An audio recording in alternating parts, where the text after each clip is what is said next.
and in the name of national security, go well beyond what might be deemed to be proportionate, creating a chilling effect on freedom of speech and the press and breaching our rights to privacy. The data retention laws you will all be aware of are particularly curious. While metadata is significantly more intrusive into the lives of citizens than access to mere content, a warrant is required for content, but not for metadata.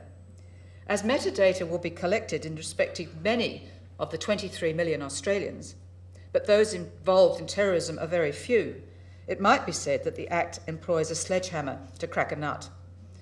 It's also curious that executive government can apply for a journalist information warrant to compel the surrender of a journalist's metadata to identify their sources, but such a warrant is not necessary in respect of anyone else. Lawyers, it seems, do not have the special privileges that are extended to journalists, and I'm sure there are many of you in this room who would wonder why that privilege is not extended to you as well. And it's of course ironic that in the last week or so, the United States Congress has just passed a new law replacing the Patriot Act with the Freedom Act, which restricts for the first time, I understand, in American history, the powers of its intelligence and security agencies with regard to the collection, storage and access to metadata. Of course, many politicians support the rule of law. That phrase slips easily from their lips. They support the freedom of speech, but they're breathtakingly inconsistent in doing so. While the government argued for the repeal or amendment of Section 18C of the Racial Discrimination Act on the basis that it was necessary to protect freedom of speech, the same government made a 180-degree turn with new counter-terrorism crimes of advocacy and penalties for the disclosure of protected information. A new offence has been created of advocating terrorism that is so imprecise in scope that it may well cover opposing the Assad regime in Syria, for example. Last week, the Attorney announced further legislation to create a social media monitoring capability. He justifies this new law on the ground that it's necessary to detect terrorist propaganda as one of the biggest challenges facing Australia today. If proportionality is the test, I wonder what new laws and fundings will be forthcoming to address domestic violence. Almost 2 women a week killed by their partners or former partners, and an estimated 43 women have been killed this year alone. Other rights are threatened frequently. Freedom of movement is threatened, in which new laws declare the Mosul district in Iraq and al-Raqqa province in Syria as areas in which no Australian may enter. And if we do, there's a 10-year prison sentence unless you have a valid excuse, the evidentiary burden for proving lying on the accused. So the burden has shifted to the accused to demonstrate that they're in a region for good reason. ASIO officers have now been given total immunity from civil and criminal prosecutions while they're engaged in special intelligence operation. Anybody who discloses information about a special intelligence operation will be subject to a mandatory 5 to 10-year penalty. Now, there are many problems with that, but one of them that concerns me is that judges no longer have that power to determine individually whether the sentence should be imposed. But Parliament imposes the sentence and the judge loses that traditional judicial power. Anti-bikie laws threaten our freedom to association. The principle against self-incrimination has been eroded and may even in future legislation being introduced as a bill may take it away entirely. And the judicial powers with regard to individual circumstances have been taken away. One that is of particular concern to me and to my colleagues at the Commission is that references to the Refugees Convention in the Migration Act have now been taken away entirely and replaced by the Minister's understanding of the meaning of refugee and the powers that this legal status imports. The Migration and Maritime Powers Act explicitly authorises the acts of government officers where those acts violate international law or fail to meet due process laws. I know of no other instance anywhere in the world of another nation's law that states that the law is to apply regardless of international law or of its own domestic administrative law principles of natural justice. Well, these are just a few examples, and I'm afraid I go into law school mode and giving you far too many examples, and I don't want to weary you too much. But what I'm saying is this is the tip of the iceberg. There are many more in the pipeline that have attracted very little attention. There's one bill that's been introduced recently to maintain good order of immigration detentions that gives guards enforcement powers that are greater than those available to the Australian Federal Police. And those guards will be immune for all practical purposes from prosecution in the courts. Social Services Legislation Amendment Bill introduced this year removes the financial support for forensic patients with a mental illness if they've been charged with a serious criminal offence, regardless of whether they're ever convicted of those offences, making it even more difficult for them to adjust as they return to society. But finally we come to the yet-to-be-defined proposal that those accused of being jihadists fighting against Australian interests will be stripped of their citizenship if they're potentially dual nationals. Well, Magna Carta, of course, has something to say about this. It provided that no man is to be outlawed or exiled except by the law of the land. It's clear that all nations have a sovereign right to determine who is to have citizenship. Australia may quite rightly decide that those fighting against it, contrary to law, should lose their citizenship. This proposal is not new. It follows a bill that was introduced last year that gives the minister even wider powers to revoke citizenship for fraud or misrepresentation, or where the minister is satisfied that a person is not of good character, all without trial or conviction. To deny citizenship is a very serious matter. It's a human right to have a nationality, and citizenship cannot, under international treaty law, render a person stateless. But assuming that the government's proposal is confined to dual nationals, there remain significant problems. First, I believe this sanction strikes at the heart of Australia as a largely migrant nation. Over half the nation has or can claim dual nationality. Secondly, it's by no means clear that the state of second nationality will agree to grant citizenship if Australia has withdrawn it on the grounds of terrorist activities. Why would a third country grant citizenship for a person who's essentially Australia's responsibility? Thirdly, it appears that the determination to strip away citizenship will be made at the discretion of one minister or maybe three ministers. Either way, it will be contrary to the separation of powers doctrine that underlies our democracy. Executive government cannot both make the laws and judge compliance with them. It's imperative that any ministerial role arise only once a judicial process and conviction has taken place according to the usual rules of evidence.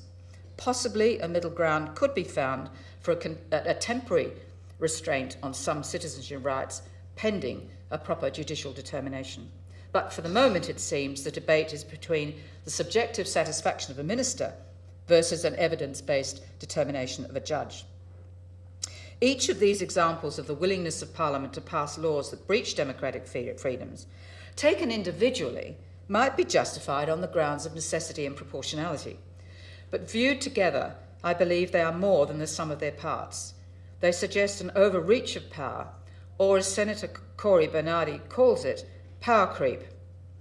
I don't usually cite Senator Cory Bernardi, but he's right on this occasion. Because he too understands a declining willingness of parliaments to defend core freedoms. We're aware of the exclusion of judges from interpreting laws according to the common law principles of legality and the presumption that Parliament intends to comply with international law. Respective parliaments have failed to exercise their traditional self-restraint, and I believe that self-restraint has been exercised over many decades in this building.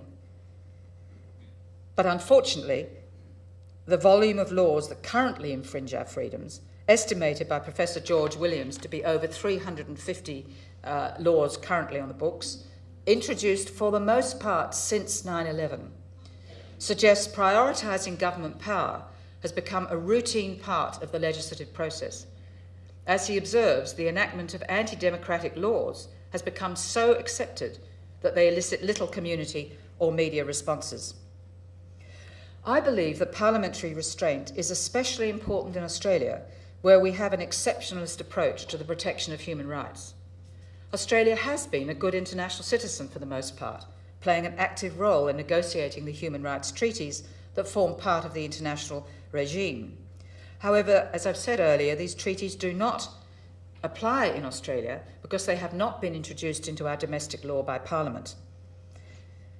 And they, in particular, concern the International Covenant on Civil and Political Rights, which reflects many of the provisions of the Magna Carta, and the Convention, of course, on the Rights of the Child. Our Constitution protects freedom of religion, the right to compensation for the acquisition of property, and the right to vote. And the High Court has implied a right of political communication. But there's very little else. As is well known, unlike every other common law country in the world, Australia has no Bill of Rights, and compounding our isolation from international jurisprudence, the Asia-Pacific has no regional human rights treaty and no regional court to build a regional consensus. But it might be thought we can always rely on our courts to protect our common law rights. Laws passed by Parliament are not to be construed as abrogating our common law rights, except with clear words. Our courts have, where possible, employed the principle of legality to adopt a restrictive interpretation of legislation to protect our freedoms. But sadly, in practice, this has not proved to be as effective a protection as one might have hoped, because laws today are drafted with such precision or are so constantly amended that ambiguities are very hard to find. And a good example of this is the Malaysia solution case that the High Court considered under the rubrics of the Migration Act. And it found that the Malaysia solution was invalid because the minister could not send asylum seekers to Malaysia as the nation had not ratified the Refugees Convention. That put an end, we thought, to the Malaysia solution. The government then returned to Parliament to delete the offending clause, and Parliament agreed to do so. So the problem is that if the language of a statute is unambiguous, the courts can't apply the common law presumptions about freedoms. And that is why, in part, that I believe that it is more important than ever that our democratic system, through Parliament, meets its obligations as a check on executive government. Over the last 800 years, judges have asserted the rule of law against the executive, and Sir Edward Cook's struggle for the supremacy of Parliament continues to play out today between the High Court of Australia and our government.